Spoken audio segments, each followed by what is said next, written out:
You know, I thought that our kids came out and played hard. Didn't think we ended the first half the right way. Was a little disappointed with the momentum swing they were able to generate with their offense and hit some plays. We challenged them at half to come out and play really physical and, you know, really called it on the offense to say, hey, take this game over and impose your will on a team that we thought we could.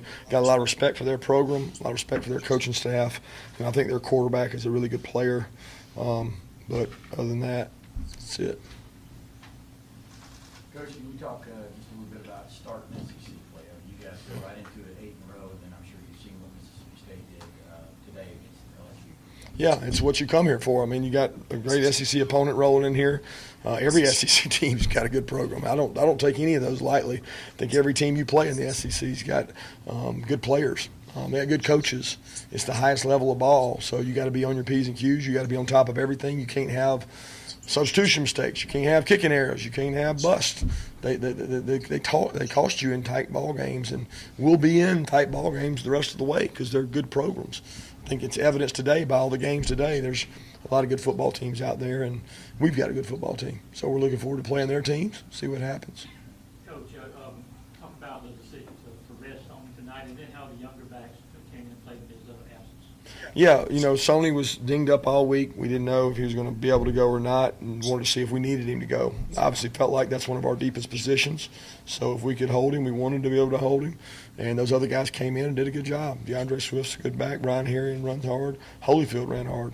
And Nick gave us the same work he does all the time. So we're very fortunate to have the guys we have at that position to be able to do that. Coach, I don't remember seeing Tyler Clark very much. Is he dealing with anything? Yeah, he had a small injury, undisclosed injury that he couldn't play with. So. How do you think this offense performed as a whole? What, about our offense or Samford's? You said what offense? Oh, our offense. I thought up and down. I mean, it's very similar to what we do in the past. We shoot ourselves in the foot. We drop a couple balls, a couple lost yards plays, but at times we have rhythm. We're able to run the ball. We play physical. But it's up and down. It's not consistent as we need to be. And I think anybody will tell you that. You know, I think the young kid's starting to grow up, the quarterback's making better decisions. He's learned how to slide. But other than that, he's getting better. Jacob seemed to be walking around pretty good today. Is there any possibilities that he gets back? It's always a possibility. Kirby, how confident are you in your ability to go vertical in the passing game, or how much of that was being on him today? You mean the one that we threw over the head and we threw it to Riley? Yeah. Felt good about it. Coach, the defense, of course, I think 4 straight 3 and outs to start the game. How critical was that in sort of allowing you to snap and get up 20 I think it helped. I mean, we made them punt. We got the ball back. We're able to go down and score. I mean, I think those things help when you go 3 and out. I think it's very disheartening for the opponent. It just kind of takes the muster out, especially in offense like that. But let's be honest, they're overmatched a little bit. You mentioned, you know, the 1 or 2, 3 or 4 plays that keep you guys from clicking offensively week in and week out. How small is that margin for error offensively between what you want to do and what you guys have been? Extremely small. I mean, it's the difference in a tackle, not getting the check, not blocking the right guy, and it's a 2-yard gain as opposed to a touchdown. I mean, it's little things. It always is. And we've got to be kind of attention to detail is really important on the offensive side of the ball right now. We've got to continue to improve. We're going to play better defenses, so we better get ready. How impressed are you with your special teams units? Blocked field goal. Haven't been many punt return yards all season. Those are some of the things I know you said you wanted to work on tonight. How impressed are you with those groups? I didn't feel like we got to really show it tonight. You know, I felt like the one punt was huge momentum swing. I mean, it was a bomb. I don't know how long that punt was, but we flipped the field. They ended up like it was 1 return yard maybe. And Jason Stanley keeps making plays. Now, I don't know if he finished that one, but he caused it. And he is a guy that is selfless. And that's what you look for in a coach on special teams players. You know, he really didn't get to return any kicks because they kicked theirs out all but 1. And then Rod did a hell of a job kicking all ours out. I mean, how many did he kick out? 6, 7? I don't know how many it was. But, I mean, that's incredible. So I didn't feel like the special teams on either side really got to bring momentum other than the block field goal, which I think of as defense. And then the punt was huge. But those are areas that you better improve on. You better be really good on. because the Dan Mullen coach teams, they take a lot of pride in special teams. All of the SEC does. Coach Lorenzo talked about wanting to be savage on defense. How far has his game come since last year? Yeah, Lorenzo's not a savage. He's a nice young man, if you ask me. He may want to be a savage, but he's not fooling anybody. He has taken a different role with his team this year. I've never been more proud of someone who I felt like didn't affect much of the game last year from a leadership standpoint to now he's in the huddle on every kickoff. He's in the huddle at the end of the game talking to the backup defensive players. He's encouraging them to do well. He's such a great kid. He's got a great smile, and he plays so hard and practices so hard. He starts on punt. He starts on kickoff coverage. He just plays the game the right way. I can't say enough about how he's grown as a person and developed as a player. Coach, so following up on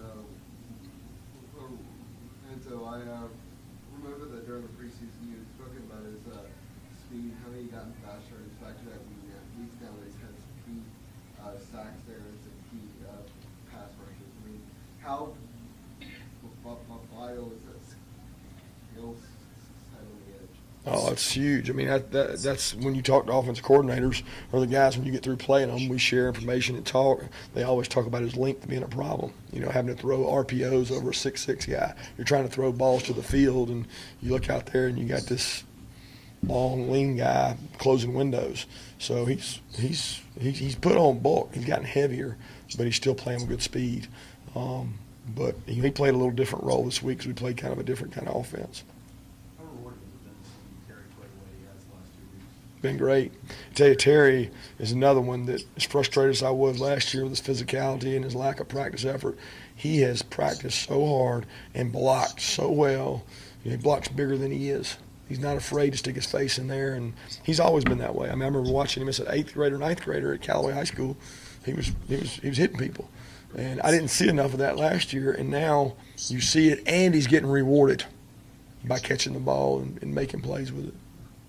Coach, this is a team that traditionally would be like a noon start, but tonight you had a late start and you had a lot of big-time recruits. Is it a different atmosphere when you have a night game versus maybe a noon start where people are coming in late and all that? Oh, yeah. I mean, I think it makes it more fun for the players. I mean, the players enjoy playing at night. It's cooler. They have more energy. They get to play. The fans, some like it, some don't. But I like the atmosphere better at night. I certainly enjoy it, and I know the recruits do, which is big for us. What kind of growth, Coach, did you see in Jake Fromm tonight?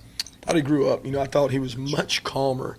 Now, it could have been, the separation in points at some point, but he seemed cooler in the clutch. He seemed like he had command of the offense. I mean, you're in week 2 of, making some checks. I mean, everybody makes checks on offense. He made those much easier. He had a couple speedball plays, where he got up there and got the ball going. I mean, he is who he is, and he does what he does well, and he improved on that this week, I thought. Coach, a couple drops tonight in Yeah. some key situations. How do you guys as a staff handle those? I mean, not necessarily hypothetically, but literally, how do you guys approach those guys about it and enforce that? Well, you got to be careful because some of it can be psychological, and I'm not exactly the most positive person out there when they drop them. So I can promise you, I give them a tongue lashing, but I tell them at halftime that, hey, you got to play with confidence. You got to go out there expecting to make the catch. And hey, we've had some, so had a few last year. We got to make those plays if we're going to be a great team, and we can't have those balls on the ground. Kirby, what are some of the characteristics of Dan Mullen's teams when you were at Baylor going up against them? Physical, big. They have all kinds of ways to run the ball. I mean, I don't think I've ever played him that didn't have a running quarterback. And it's really hard to defend because your box count is never good. I mean, whether he had Dak Prescott, Chris Reef, I mean, he's had all kinds of big old quarterbacks.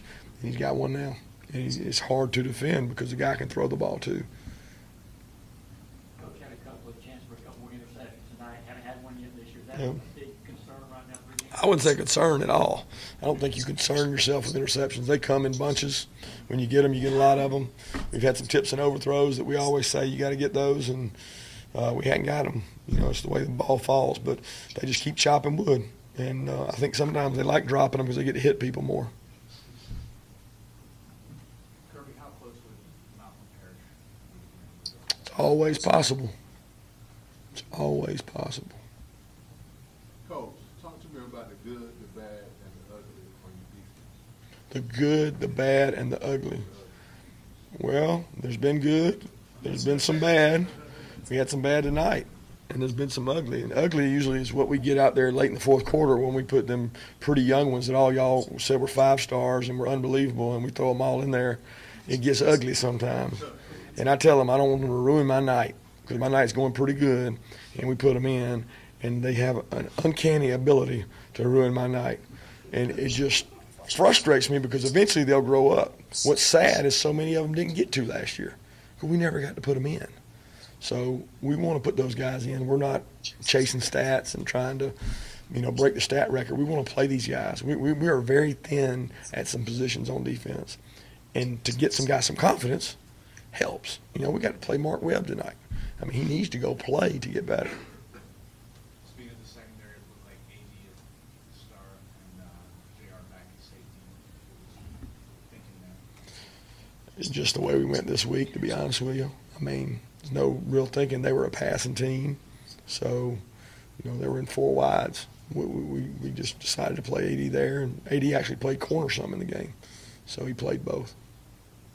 Nico Hardman found the end zone for the first time tonight. Now, how far has he come just in these past couple weeks since that last week? Come a long way. He's still got a ways to go. So he's getting better every week. He's working hard. He has not arrived. He's got to get better. He's got to learn his assignments. He's got to block better. He's got to catch the ball. And he knows that. There's no hide about it. He's a good player, and we think he'll get better with more and more confidence. Last question? Thank you. Go Dogs. Thank y'all.